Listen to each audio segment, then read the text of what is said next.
for me, this special issue highlights the variety of voices of the HIV community. The purpose of special issues is to bring awareness to a pandemic that has been around for decades, that's killing Black and brown people, and it appears that there's not as much attention given to it as there should be.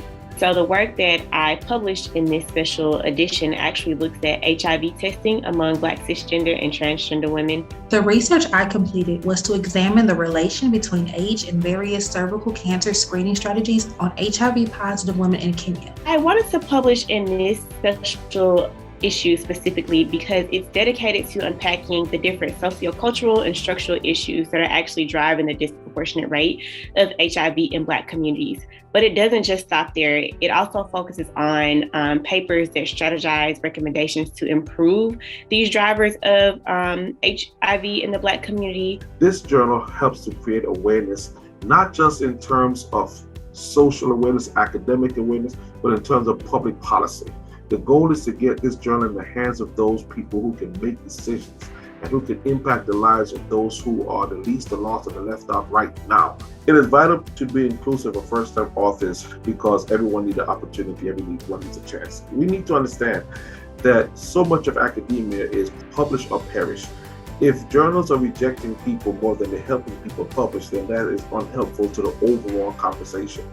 We all have to be part of creating new opportunities, especially for minority students, people that sometimes get left out, in this case, potentially targeting our efforts in historically Black colleges and universities, where we have the next generation of leaders who are looking and passionate about research, but just are not availed to the same kinds of opportunities.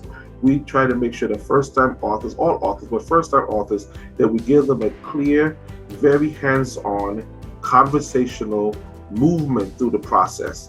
The process to publish in this journal was extremely straightforward. I found the editors and the editing team to be extremely communicative.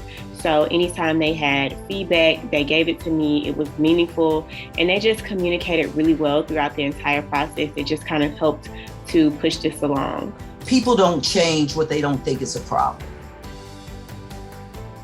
And so in order for us to reduce barriers, we have to first acknowledge that there is a deficit of research that's coming from certain groups of people. In this case, we're talking about African American communities. That's a beauty, I think, of this particular special edition, is that it does provide this broad array of voices. In order to create opportunities and reduce barriers, those that sit in positions of authority have to re-examine the value of the stories that are being told in our communities. There are a whole lot of brilliant minds in the conversation, especially young minds coming up that their minds are sharp, they've just been trained, and they have a whole lot of things to say. But if those governing the process that would allow these persons, these writers, to be published, then they are constrained in certain ways, and that seems to be oppressive to us.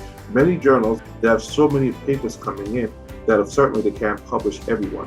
So they have to reject some, and then they may not have the team or the staff to help someone publish. So what we do is with our authors is we work with them and give them the support they need to ensure that their work is sharp. So I'm thrilled about what we were able to do. I'm thrilled about the support that we were able to get with Gilead, along with the Tuskegee National Center for Bioethics.